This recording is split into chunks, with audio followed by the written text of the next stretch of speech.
that they proposed would affect title to the land.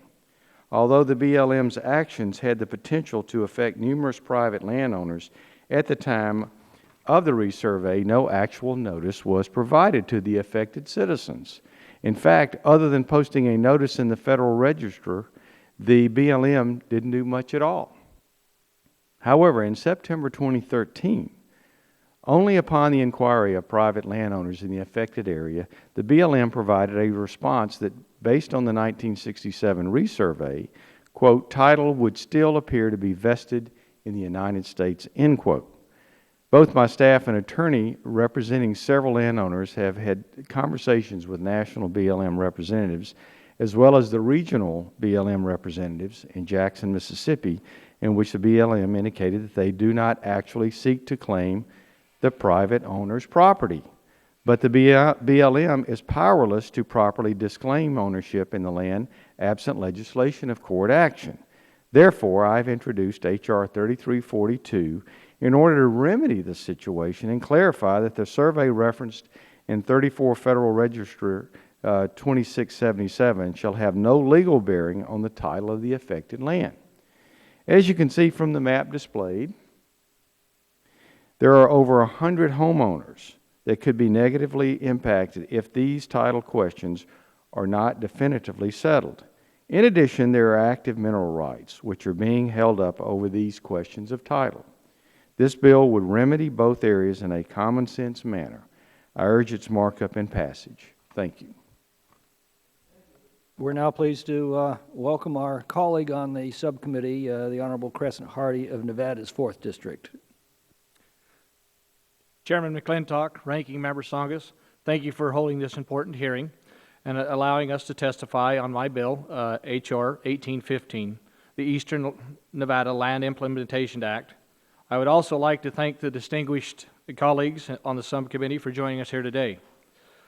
An unfortunate reality for many in the rural communities of our West, especially those in my home state of Nevada, is that vital planning decisions that would normally be made at the local and county levels must be put on hold until the federal land management agencies have their say.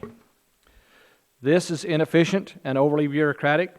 Processes leave the future of economic growth and environmental protection hanging in the balance, threatening the well-being of the rural West. That is why I sit before you today to speak in strong support of my bill that will provide some much-needed certainty to the people of Lincoln County, White Pine County, and my beloved hometown of Mesquite, Nevada. H.R. 1815 is a common-sense, bipartisan solution to a litany of problems that have plagued the rural eastern Nevada for years. Mr. Chairman, to help you show the unified support behind this legislation, I'd like to ask unanimous consent that letters of support from H.R. 1815 from the Board of Lincoln County Commissioners, the Board of White Pine County Commissioners, the City of Mesquite, the Mesquite Chamber of Commerce, the Mesquite Regional Business, the Virgin Valley Water District, Clark County Commissioner Marilyn Kirkpatrick be entered into the record. Without objection. Now I'd like to focus a few on comments and give some key points. Given that 98% of Lincoln County is controlled by the federal government, Congress found that its competitive sale of portions of the public land would help expand and diversify the county's economy, as well as the economy of the city of Mesquite, just located south of the land sale area. Congress also found that the surrounding area would benefit from the enhanced county services, that schools would be better off due to the increased private property tax base from the commercial and residential development. To facilitate the sale by BLM of tens of thousands of acres, the public land in Lincoln County, Congress passed the Lincoln County Act of 2000 and the Lincoln County Conservation, Recreation, and Development Act of 2004. Unfortunately, more than a decade now, Lincoln County has been in dire need of amendments to these existing laws to allow the BLM to exercise its discretion to utilize a portion of the proceeds from the past land sales to undertake planning implementation of landscape and restoration projects in the area where pinyon juniper woodlands are encroaching into the habitat for the greater sage grouse. Thinning these pinyon juniper woodlands would also serve to mitigate the risk of catastrophic wildfire, enhance watersheds, and improve habitat for a variety of wildlife. These are all benefits that have been identified by the BLM's Ely Resource Management Plan. H.R. 1815 would give the BLM this much-needed discretion. Equally as important, H.R. 1815 would allow the City of Mesquite to develop and implement the Multi-Species Habitat Conservation Plan. In 2002, as part of the congressionally designated land acquisitions, the Fish and Wildlife Service issued a biological opinion that would require the City of Mesquite to develop a multi-species conservation plan to protect and conserve species in the lower Virgin River Basin. To do so, the city entered into a memorandum of agreement with the Fish and Wildlife Service in order to use the funds from the land sales under the Mesquite Lands Act to complete the conservation plan. However, this MOA has expired in December of last year. This means that the city cannot access the needed funds to finish and implement the Virgin River Habitat Conservation Plan. Further, and the Fish and Wildlife Service and the BLM have been unwilling to sign a new MOA until legislation of H.R. 1815 is signed into law. Mr. Chairman, members of the committee, H.R. 1815 is a bill that will allow the federal government to be a more effective partner with the rural communities in eastern Nevada.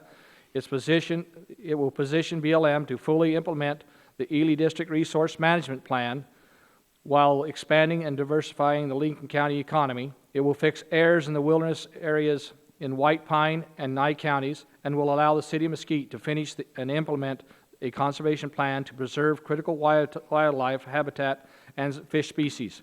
Again, I'd like to thank the chairman and the ranking member for the opportunity to testify before you today. This bill will do so much to benefit the economic and environmental health of eastern Nevada. Thank you, and I yield back. Great, thank you very much. I've just got a couple of questions. Dr. Fleming, in the BLM's testimony, they're going to say that the individual landowners ought to just file a color of title claim. Can you explain some of the reasons why this would not be preferable to your bill? Well, thank you, Mr. Chairman. Sure, they could do that. However, the legal cost of doing that, the paperwork, the months of delay would probably be more costly than actually repurchasing the land to begin with. Now, there's some suggestion that they would get credit for what they've already spent, but again, they've purchased the land already. Yeah. So it would be a nightmare. So it's basically there are thousands and thousands of dollars of legal bills for every family in that community. Plus all of the time, perhaps years, Right. Before the cloud over their title can be removed. But BLM's position is that's just a great thing, and I wonder who they think they're actually working for. Well, absolutely, Mr. Chairman, and again, let's say that you, after a year or so, you need to sell because you're moving or something. You can't sell your property. You can't convey it because of the cloud. But other people's time and money means absolutely nothing to them. I find that absolutely bizarre, but we'll have that discussion, I guess, in a few minutes. Yeah. The other thing is if the federal government claims it holds title to this community, who's paying for the roads and all of the other infrastructure that supports the community? Well, of course, the state of Louisiana is paying the taxpayers of Louisiana. So the federal government claims title Right. to this property, but has done nothing to maintain it. Well, precisely, Mr. Chairman, and I would also emphasize that it's quite interesting that it wasn't until minerals were discovered as a factor that the BLM took a special interest in This is BLM is Bureau of Land Management. It claims that they title to this land since 1967, although they didn't bother to tell anybody. And the Bureau of Land Management did absolutely nothing to manage the land that it claims it owns. Precisely, and of course improvements were put on this land by the private landowners. As I pointed out, the state and local parish actually did the road work and the improvements to the infrastructure. And of course you may hear from BLM that after all they did put something in the Federal Register, but I would submit to you that I don't know about you, but I don't get up every morning and read the Federal Register. There was not proper... Doesn't everybody? Yeah, precisely. So you might read the New York Times, you might read the Washington Times, but I don't think you read the Federal Register. So proper notification was not provided. There was one landowner who was contacted with a letter one time, but the rest of the landowners received no notification. Right. Thank you. Ms. Songus. Dr. Fleming, you commented that I think you said September of 2013 was when this issue came to the fore again. What prompted it? My recollection, it had to do with some mineral rights questions came up. A large company wanted to, I think, lease some land for the purpose of exploring for oil or gas. And they began to do a extensive title search, and they came upon this cloud. And so in trying to resolve the issue so that the landowner could lease the land, this created notice to everyone in the area that there was a potential cloud on everybody's title.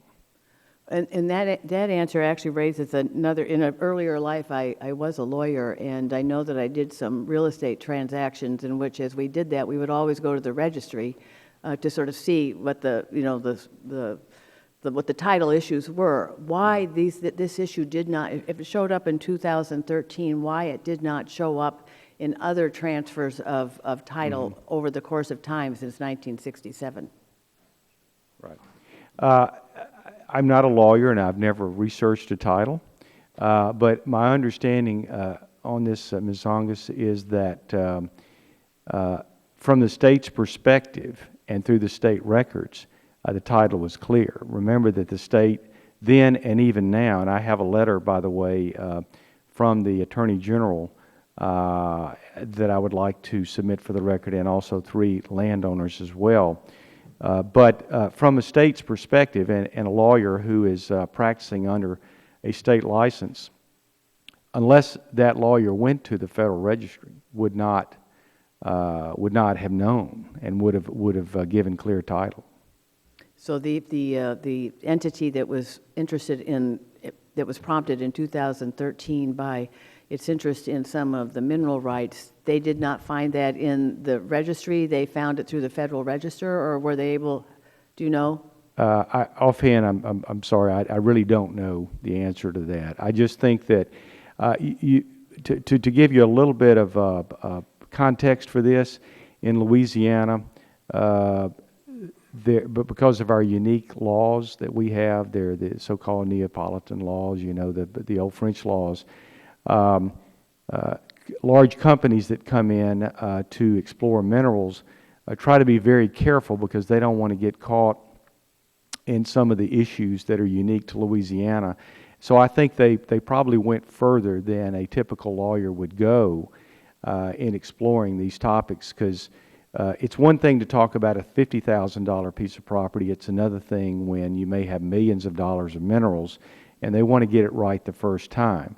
So that's just giving you context. I'm not saying that's actually what happened, because I really don't know. Okay, thank you. Thank you. I yield back. Thank you, and we'll go to Mr. Westerman. I have no questions at this time, Mr. Chair. Mr. Lamalfa. Thank you, Mr. Chairman. Thank you, colleagues, both for being here and offering positive legislation. Mr. Fleming, I appreciate where you're trying to go with that, with your work. I had a couple of questions I'd like to ask Mr. Hardy, though, as well. Of course, in my part of the state up there, as well as chairman, we have a lot of issues with fire and fuel, and so seeing you push this direction is indeed very positive, but also my own personal frustration is that the size of government lands is much larger than they can ever think about managing. They don't make very good neighbors with people that farm and ranch and do other activities on their adjacent lands, and as well as access for the people on their public lands. So what, with the wilderness designations, you know, tell me what some of your experiences with for you, your constituents have been for public access, as well as the need for fuel reduction and that type of maintenance, and the access roads, et cetera, and be able to go out and do that. Basically, there's kind of little separate issues between the White Pine County. The Shales Wilderness Area, there's a road that is basically within the boundaries of the encroachment to McCoy Creek, and so what they're trying to do is get that to where the county can manage it and turn that property into the county's hands, so they can manage that better themselves without having to go through this NEPA process and everything else every time. It has little impact on this wilderness area of the Shales Mountain. The other area has to do with the Yamba tribe have a dam that they owned and managed that's in this wilderness area. They would like to make sure that that's within their purview to maintain that dam the way they would like to and be able to access it in a management area. Plus there's a campground that's in one of the wilderness areas that has been used for years for the Girl Scout camp, and would like to make sure that access is allowed also. So those are the issues there. For us, the opinion. After years of access, it's been denied. Yeah, it was there before this became wilderness, and it's just one of those issues that need to be corrected and fixed. I don't know if there's any complaint from the BLM about these right-of-ways. It is within their boundaries, but they would like to make sure it is out of the wilderness area so they can manage it in that avenue.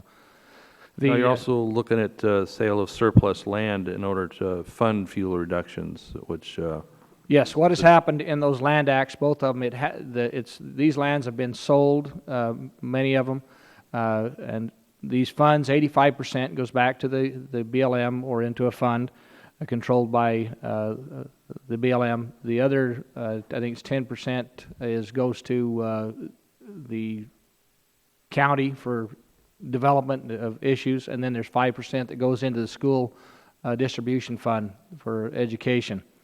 And so what they're asking is to be able to have better access to those funds, to be able to actually implement the plans that were part of the agreement with the BLM on the sale, to be able to manage those areas where the pinyon juniper is growing out into those areas where they have an influence on the sage grouse steppe, and so they're wanting to make sure that they can thin those areas and work those areas. They're part of the regional plan from the Ely County management. how many acres are you looking at under this proposal? Or I think it was close to 200,000 acres that have influence through that area, but I'm not exactly sure on that. Okay, good. All right. Well, I have a great frustration up in my district as well, forested areas where large fires last year in 2014, over 200,000 acres, and we're still balled up in the process between the Forest Service and Fish and Wildlife needing to sign off on something so a tiny percentage of the timber could be salvaged this year. Now we're into November, still waiting for somebody to sign off on some small document on that. We're losing time. So if we had more of this, whether it's BLM or Forest Service, maybe in private hands or in county management, which Siskiyou County is very interested in doing up there, we could certainly be getting a lot better results and more local control. So thank you for your approach on this, and I'll yield back. Thank you. The subcommittee is joined by the chairman of the House Natural Resources Committee, Mr. Bishop. Crescent, let me ask you just a question if I could. So you have got a bill here that is endorsed and co-sponsored by the entire Nevada delegation, is that correct? That's correct. So you got both Republicans and Democrats together on it. That's correct. That in and of itself is a remarkable achievement. You should be congratulated. Thank you. As I understand it, what you're trying to do is then take some of the proceeds from the sale of these lands and use them into improving habitat, especially for one of the things that is most vexing us right now, which is sage grouse. That's correct. That's the goal. So your problem is to take money that is out there and use it for something that is positive moving forward, and the entire Nevada delegation has agreed to that. Mr. Chairman, it's not only just to take money for those purposes, but what they were allocated for upon the land sale. They were required to be used for those conservation purposes and development and take care of the habitat. So as I understand it, the administration is opposing this process. I don't know that they're completely opposing. They have some certain restrictions. One of the comments is that it has to use certain biological expertise, Well, this regional management plan was put together by the BLM itself, and it's trying to do exactly what their own plan. So why would you want to hire new consultants to review the plan? These are pinyon junipers continue to encroach. It grows, it spreads, and it's one of the, it's a brush in most cases that kills everything around it, but it creates major fires when it burns. And Yeah. so It's a problem weed that you need to get rid of in some way. And it obviously has some positive effects. So I'm very proud of what you have done with this particular bill and actually seeing that it solves a problem. And I am frustrated that there are voices out there that are saying, no, you can't really do it this way because it's not what the original plan was supposed to do, or we want you to spend the money differently. It would be nice if we actually had both the legislative branch and the executive branch working together saying, here is a problem, let's solve the problem and do it in a rational way that saves taxpayers money and moves us forward as a people.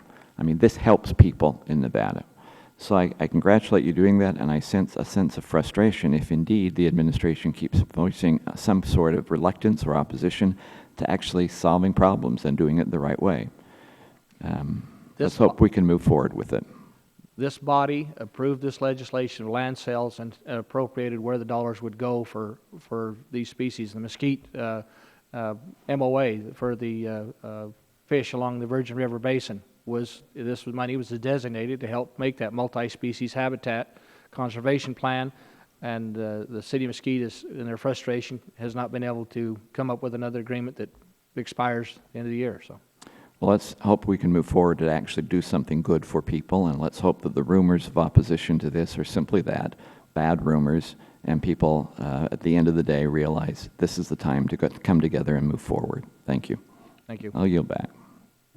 Mr. Graves. Thank you, Mr. Chairman. Mr. Fleming, Congressman Fleming, I want to thank you for bringing this bill up and addressing all of the crazy uncertainty here.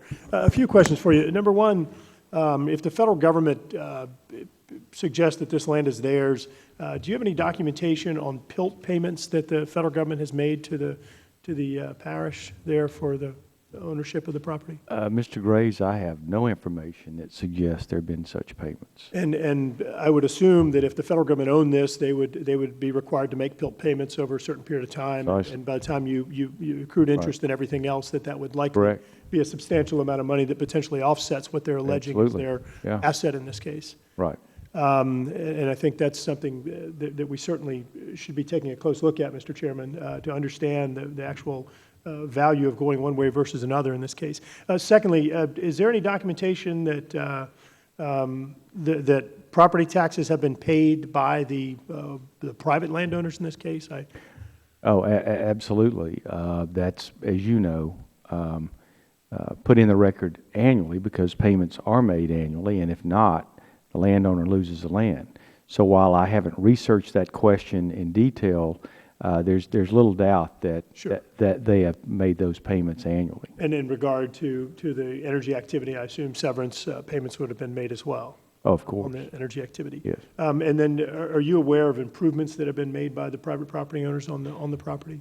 Yeah, I would, you know, most people purchase the property for the purpose of building a structure, living in that structure, and so they have improved, and as I testified earlier, the state and the parish have put in roads, bridges, that sort of thing, all non-federal expenses. Mm-hmm. And the federal government is now trying to take over all the improvements and the energy development and everything. Precisely.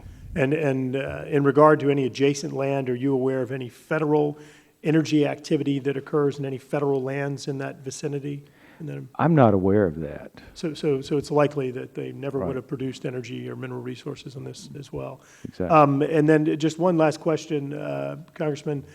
I read in the testimony, and I believe it conflicts with the committee minutes.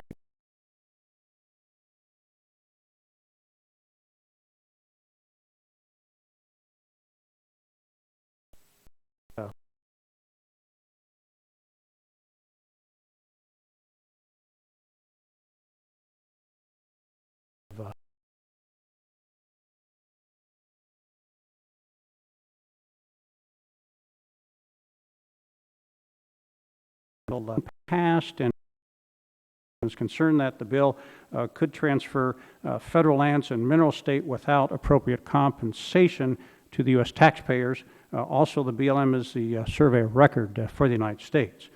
We do support the goal of resolving potential land ownership conflicts and would like to have further discussions with the committee on ways to resolve this issue. Thank you for the opportunity to be here today to discuss both these bills, and Mr. Chairman, glad to answer any questions you may have. Well, we'll see about that. Let me begin, Mr. Ellis, just by asking you to put yourself in position of one of these families who made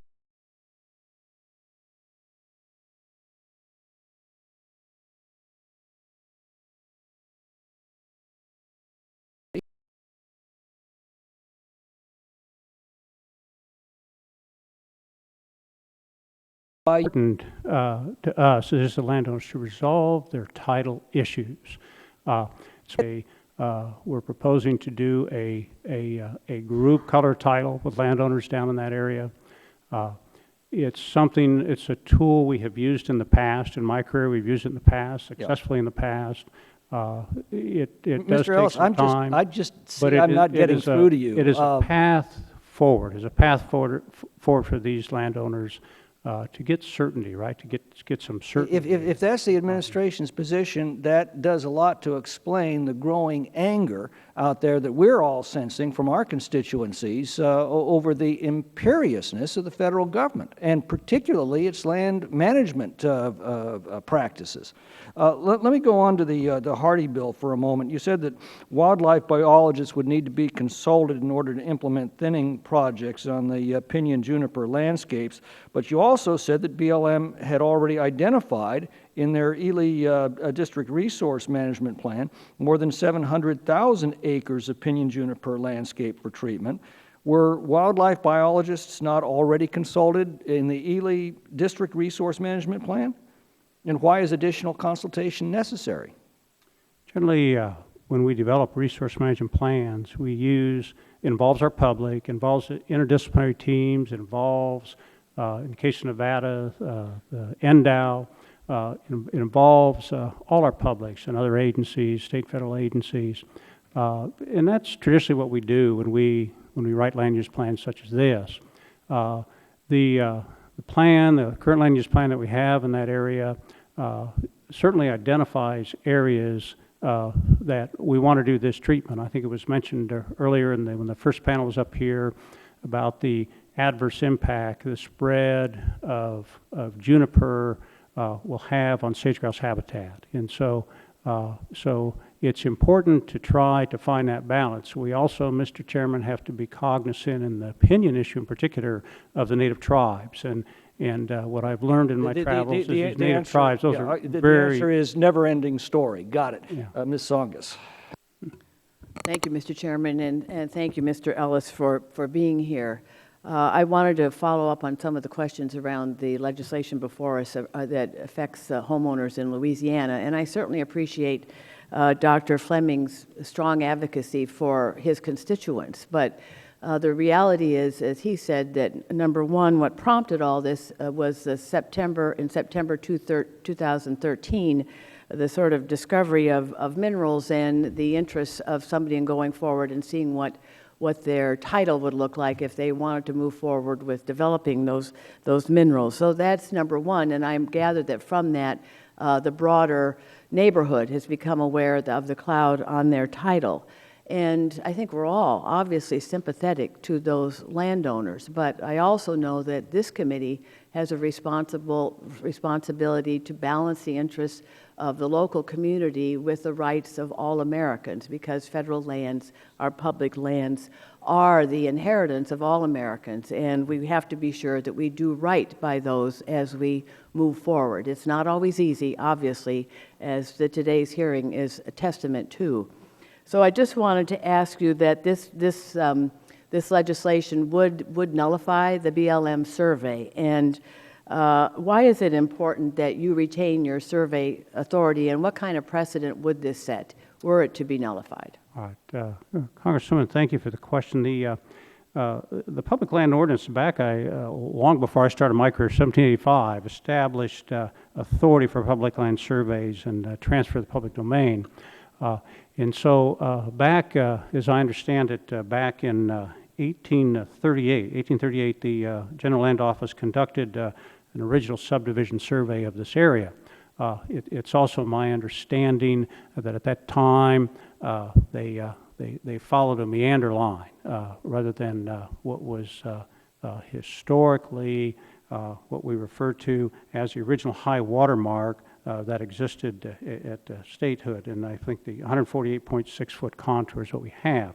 So that meander line, 38 was on the survey plat. Well, the Bureau subsequently received a color title application that was back in 1967 for lands located outside that original 1938 survey line in Section 30. So essentially between the high water, the mark of the where the lake is today, and where that meander line was put in 1838.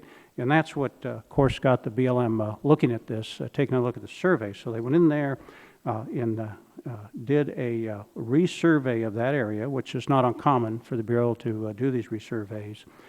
And based on that resurvey that was approved in '69, they found, lo and behold, there's 230 acres difference. And so that is really what made the situation that we have today. And so it's the difference of that 230 acre chunk. So what kind of precedent does it set to nullify a survey? Does it set a precedent in other areas of the country that concern you? What are your concerns there? Well, we are really the survey of record in the United States. You know, our cadastral survey, and it would set a precedent that would be very concerning to us all over the country. Really, even for other color titles that we've done. For example, in the state of Idaho, where I came from, where we worked one of these up in the Wood River Valley.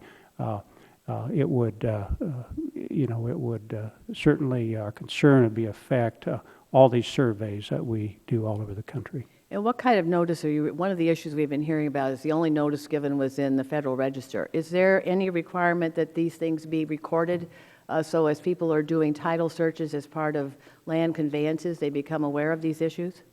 Well, there is, and it does have to be recorded, and in the Federal Register, but we do other things too. You know, But there's no requirement that it be recorded locally. So, for example, if a homeowner is going, Louisiana may have sort of a different way of doing things. But I know in Massachusetts that you would go to research a title, and any kind of claim on it you would become aware of. You don't have that requirement as part of these surveys? Well, if I look at this particular situation, and I did ask the staff, for a list of the notifications that they did in this particular case, and I'd be happy to provide those for the record. But they did file the official Federal Register notice in '69. Also, they filed it with the Louisiana State Land Office, June 27, '69. Civil engineers in Shreveport in '69.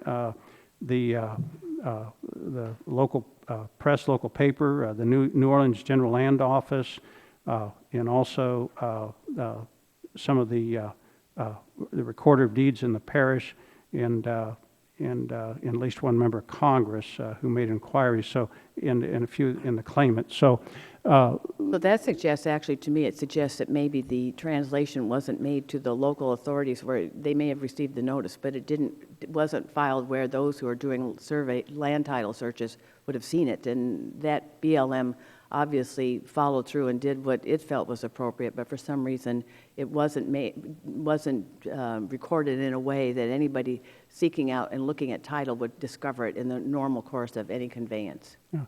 Based on what the staff provided me, they did follow the requirements that we had for filing these things. When we do these surveys, and again, if I look at the state of Idaho, where I came from before I came in this job, and our cadastral surveyors go out, and they're along these property lines. They talk to landowners. So they normally, if they're going to be on or adjacent to their property, they notify them when they do this. Thank you. Thank you, my time is up. Chairman Bishop. Look, I will apologize right now because I have another meeting that I have to get to, and I'm very late for that. So let me just go through this very quickly. Mr. Ellis, you have a reputation through the years of being a problem solver, and I have appreciated that. The testimony that the administration sent up on both these bills is underwhelming, to say the least. We have problems here that deal with people and how we actually help people's lives. This bill will be marked up soon. If the administration really is sincere about solving a problem, you have a couple of weeks to get us some suggestions, and I would give you that timeline. If you really want to work with the committee, you really want to solve a problem, come up with a solution that helps people, and do it within the next 3, 4, 5 weeks at the max. Otherwise, we're going to go forward with this particular bill. Our solution is to help people, and I don't care if there's an administrative boondoggle to it. This is not a precedent. This is not unprecedented kind of. We've had these kind of survey issues in every state all over the place. There are multiple ways in which it can be dealt with. I'm asking you to do that. I ask the administration this time to actually do something and come up with a concrete solution and do it quickly. With that, I yield back. Mr. Lamalfa. Thank you, Mr. Chairman, again. Speaking to Mr. Fleming's bill, Mr. Ellis, thank you for appearing today. How many, do you know of any, or how many have you seen of the local homeowners, landowners that BLM has been affecting with this land dispute? That how many would prefer to go through the color of title claim process versus a legislative process with their member of Congress and this committee? How many prefer the BLM process to that? Congressman, if I understand your question, it's how many prefer. Let me respond in this way. It's my understanding that we have had no color of title applications from these landowners other than the one that came in 1967. So we have a situation where they would rather use the legislative process to get this resolved instead of what you attested to a while ago would being maybe a 5-year process with no certain outcome? All I'm aware of, Congressman, is again, I was told that we have had no color of title applications from any of the landowners other than the 1967 application that was received that triggered the survey in '69. Okay, let me jump to Mr. Hardy's bill here a little bit. You said the BLM has worked closely with the county to prioritize implementation of projects under LCLA and LCCRDA. What kind of coordination actually did occur with BLM and the county in Nevada? Well, it's my understanding that the BLM has worked closely with Lincoln County. They developed a business plan. They developed a business plan that's tied to the bill. That really, and that plan that was signed a few years ago, sort of lays out the path forward on how the revenue, the federal part of the revenue, would be spent from the land sales. You know, it's important, Congressman. It's important to the BLM. To work closely with these counties in Nevada, really in other states, and you know, in the management of these lands, and I think you know, we've had a good track record there with Lincoln County, that we've worked very well with the county. Well, my understanding is Mr. Hardy, Representative Hardy, asserts that the county does see these as very imperative to the county. Yet, if you're cooperating with them, if your organization is cooperating with them, and you're in opposition to what the county wants, then how is that working closely in coordination? You know, and again, in my travels, in the many jobs I've held in the West with the BLM, the Forest Service, we work cooperatively with all our partners out there with the counties. It doesn't mean we always agree with them, as they don't always agree with us. But we work very hard to cooperate, you know, with all our publics, and especially with these counties. What you're saying doesn't really mean anything. We work really hard to cooperate, yet the county is frustrated where the rubber meets the road. I mean, you can tell us this in this committee, and run the clock out, and we don't really get any answers out of this. We don't see a direction forward that's going to get results for them or for anybody else that needs to have their land managed, made more fire safe, more usable to the people. I mean, do you go away from a committee like this at the end of the day and say you've really done something to give Congress information to help your constituents? Can you really stand behind answers saying, well, we're cooperating? That's very, very, very frustrating to me, and I've only been here 3 years, and I don't hear a whole lot of answers coming out of administration entities that give us, this committee or anything we can go with other than go around you. Well, look, Congressman, at this bill, you mentioned this bill, and I look at the two major concerns that we had in the bill. There were two major concerns. One concern was this cost recovery issue, and so it's important, and it's in FLIPMA, that for the taxpayer, right, for the American taxpayer, that we recover the cost when people go in and say they want to put a right-of-way across BLM, and in the language in this bill, waive that, and that was a concern. But you're not recovering the cost of everything that's burning because you're not managing your land.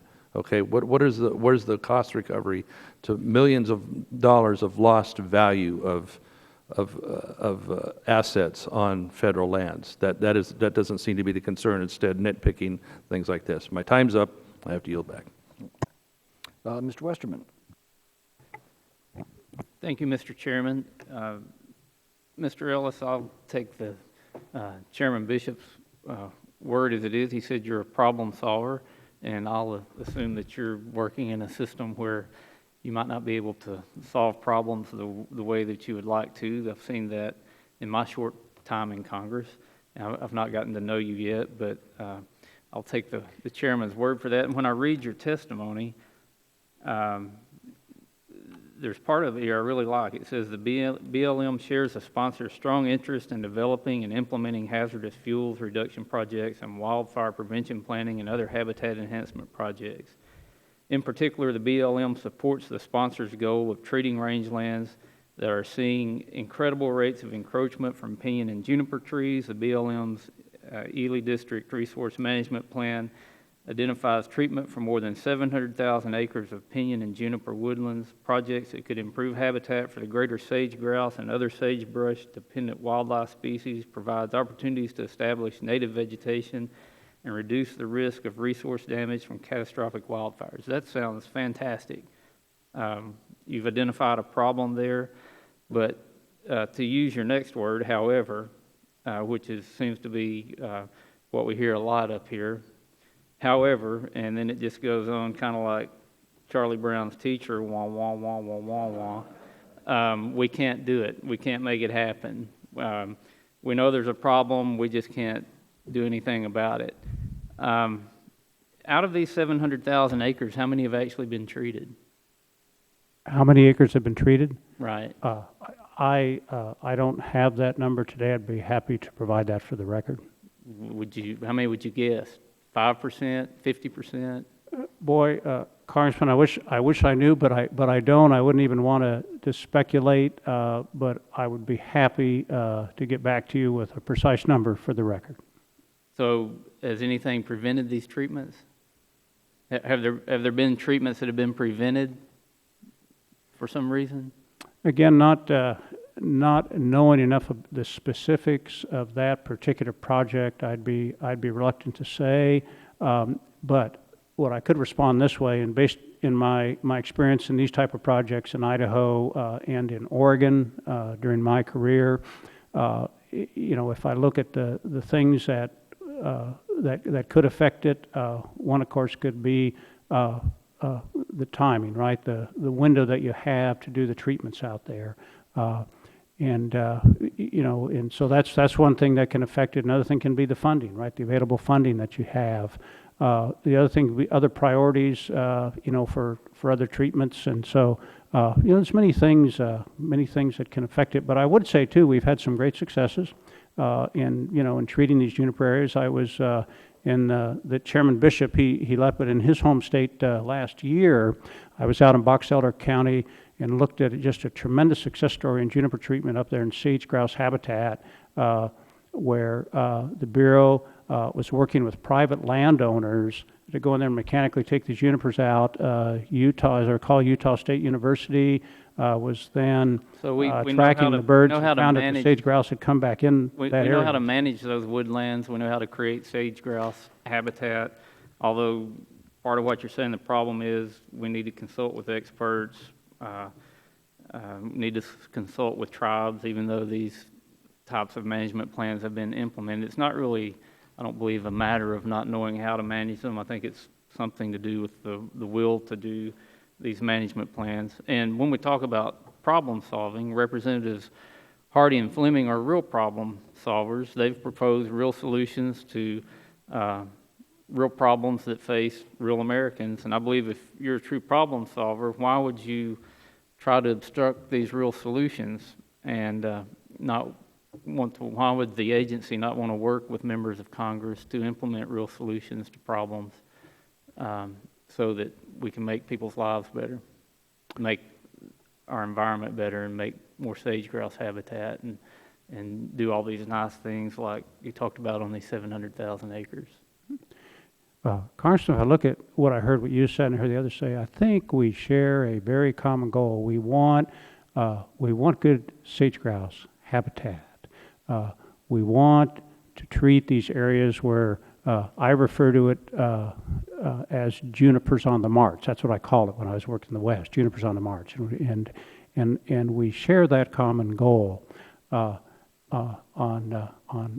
how to treat the landscape. And I think we worked with counties, the livestock industry too, with many successes. And I see this as no different than that. You know, we have a good plan. These areas have been identified for treatment. I think we all want to head that way. I think we actually want to see Gentleman's things. time has things expired. happen. I'm Thank you, sorry. Mr. Chairman. Mr. Hardy. Thank you, Mr. Chairman. Mr. Ellis, in your comment there, you used Utah as an example of cooperation with pinyon juniper. Do you know for sure how many acres was done on BLM ground and how much was done on state and private land versus BLM? On that particular example? Yes. Not off the top of my head. We were up there, and I know there was Let me BLM answer land. that There was question for you. all three were involved. All three involved, but very little was done on BLM land in comparison to the state and the private lands.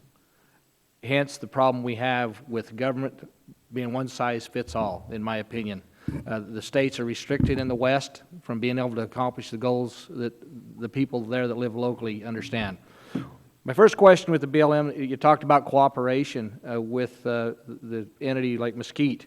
I guess the question I'd have is with the legislature, if this doesn't get passed, will the city of Mesquite still be able to move forward with an MOA with the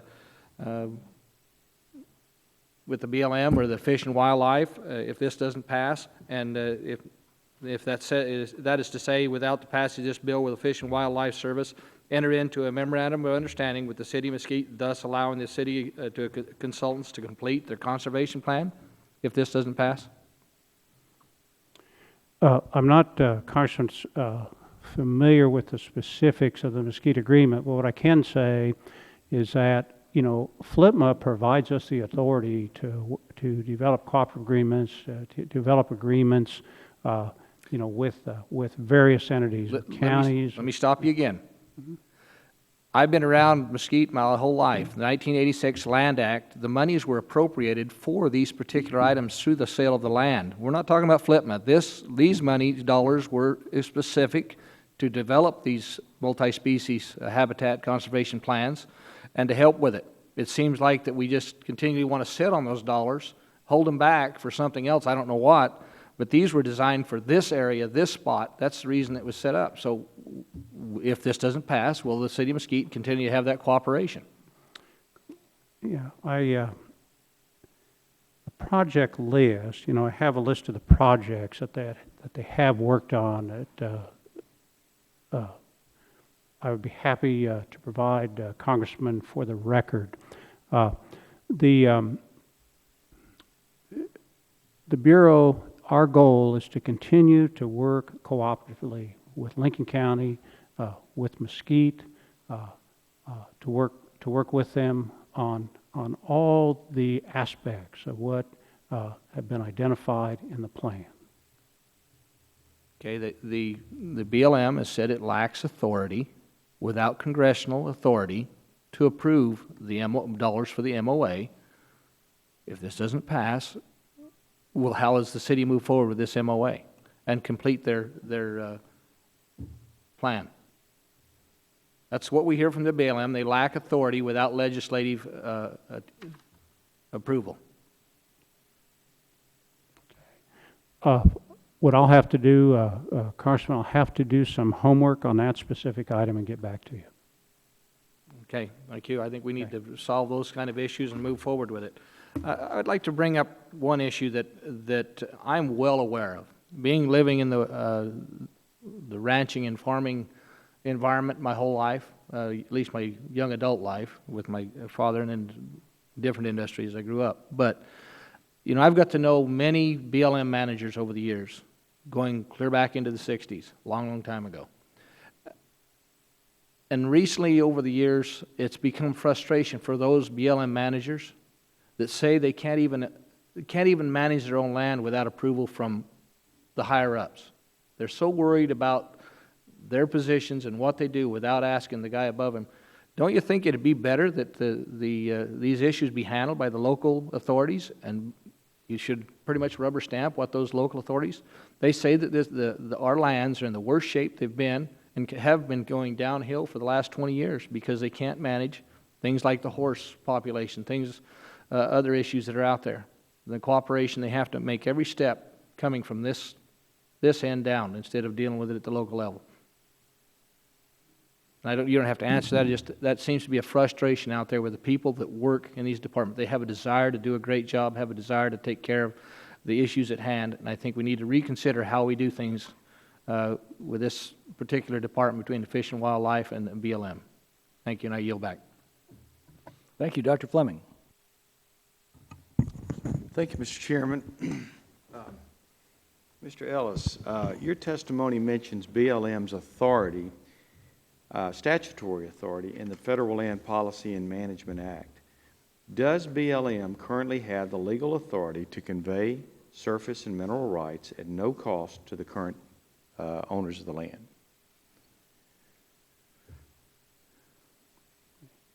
Mineral rights in this particular area are held by the federal government in the color title process. Mr. Ellis, I'm sorry. It sounds like a very good bureaucratic answer to the question. I just need a yes or no. Do you have the authority? We can get into details later about other details about that. Do you have the authority to convey that to the homeowners, the mineral rights and the land? The mineral rights for the 230 acres are currently held by the federal government. The color title process would convey Mr. Ellis, I apologize. I just need a yes or no answer. Do you have the authority? That's all I need to know. Congressman, under the process that we have for the landowners to go through to clear these titles up, Mr. Ellis, I'm sorry. I just need to know the answer. Do you? I mean, it is your deputy director, right? Is that correct? Deputy Director for Operations. Yes. Do you have the authority to convey the land to the private landowners as well, the title, of course, and the mineral rights? We have the authority under the color title, under the circumstances that we have here, to convey the surface estate under the circumstance that we have here on the color title. So you can convey the land, the surface land, the mineral rights. Can you do that? We can convey the surface title on these particular lands if they go through the process and they qualify. If they go through the process. Go through the process. So if they don't go through the process, you don't have the authority to do it? No, the mineral rights are held by the U.S. taxpayer, held by the U.S. government. Mr. Ellis, you give wonderfully bureaucratic answers, but sir, this is not the Politburo. This is the Congress of the United States of America, sir. Look, I don't have any pride of ownership for this bill. If you can fix it administratively and get this off the table, I'm happy to see that. But, sir, you won't even give me a straight answer about what your authority is.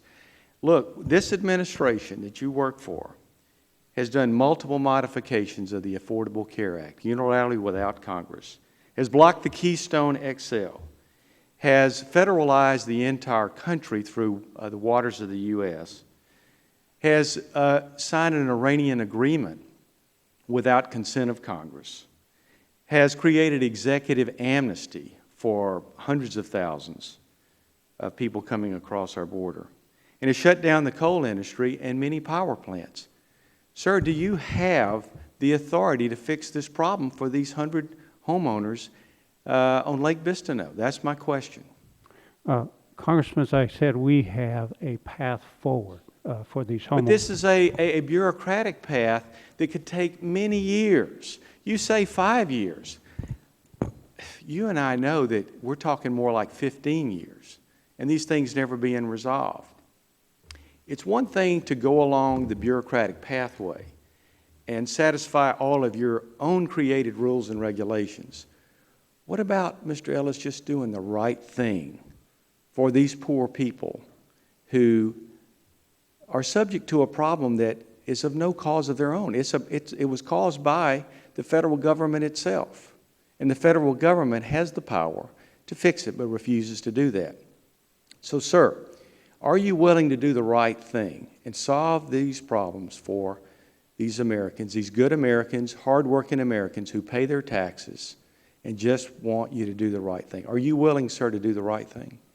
Congressman, these are good, hardworking Americans, and we are committed to working with these landowners. Sir, you are not committed on this process. Forcing these people to go through a horrible process at great expense, missing out on opportunities to sell and convey their land or to lease their land. You are not committed to anything, sir, but just your own bureaucracy. I think it's a sad note. This is why the American people are extremely angry at our government right now. It is just this sort of thing. This is the poster child of this problem.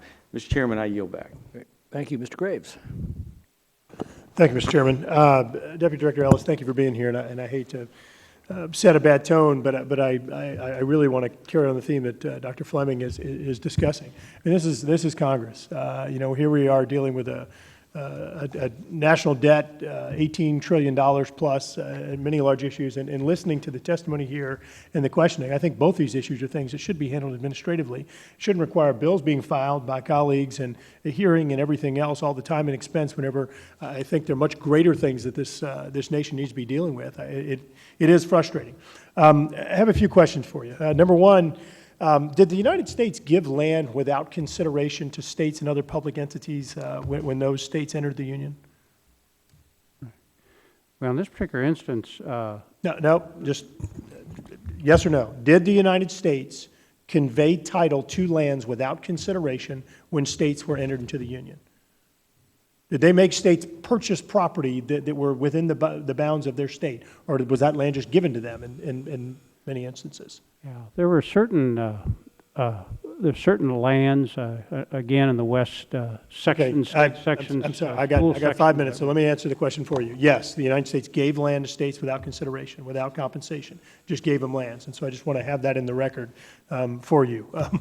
Number two, did the federal government give any adjacent land to the states and adjacent to the lake that you're aware of?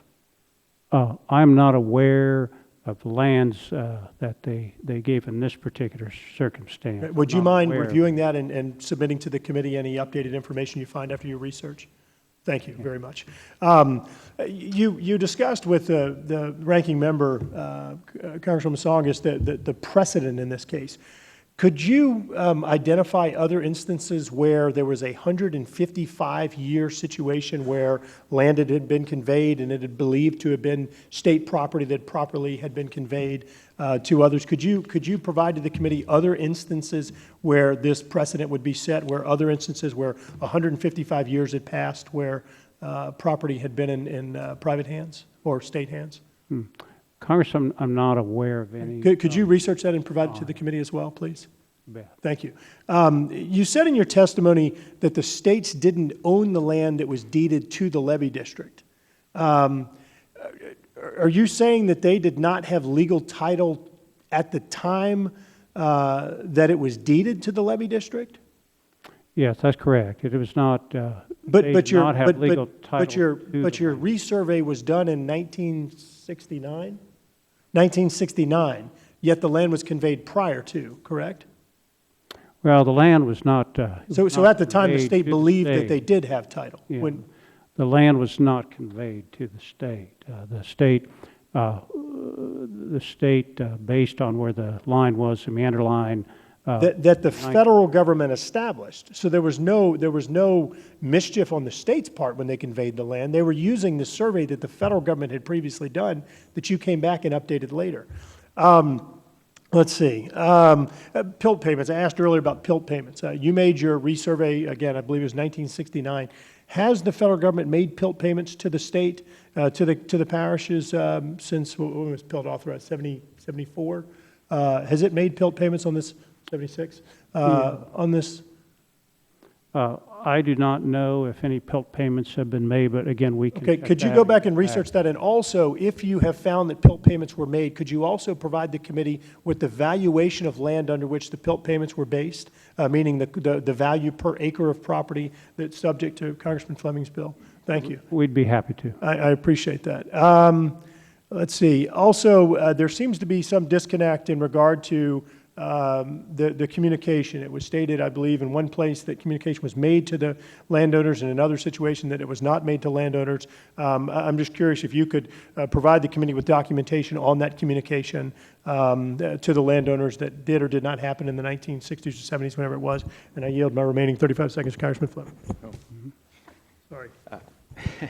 Thanks. Again, I think Congressman Graves makes a real good point. It's very interesting that the federal government would make claim on land when the federal government has not invested anything into this land. This was all kind of a fluke of nature. It started out with a blockage in a river that created a lake. Later, that was removed and the lake went away, but then a dam was created in its place that recreated Lake Bistineau. So these are all historical things. The point being that the American people, these homeowners, are being subjected to historical things that happened long before they were born, long before their parents were born, long before their grandparents were born in most cases. And so we just want simple fairness and equity to those. And so, again, I appreciate the time, and I'm over time. But I think this, again, is so essential of an issue with respect to how the American people is being treated to a growing bureaucratic government that seems to have lost sight of the fact that this is government of the people, by the people, and for the people. Thank you. I yield. Thank you. Mr. Ellis, we certainly hope you've enjoyed your visit with us this morning. I would take the chairman's admonition very seriously, as well as the frustrations that you've heard from the members that reflect large constituencies that are all having bad experiences with the BLM. And I would leave you with these words of Edmund Burke when he warned, "Early reformations are amicable arrangements made with a friend in power. Late reformations are terms imposed upon a conquered enemy. Early reformations are made in cold blood. Late reformations are made in a state of inflammation. In that state of things, the people seeing no good in government will react upon it as they would a house of ill repute. They go to work by the shortest possible means. They abate the nuisance. They tear down the house." BLM in particular, I think, is on the verge of a late reformation, and I would take these warnings very seriously back to the BLM. And with that, if there are no further questions or comments, we will adjourn this meeting. The record will be kept open for 10 days. There may be other questions that members would submit. And again, we thank you for your time and testimony today. And if there's no further business to come before the subcommittee stands adjourned.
Act.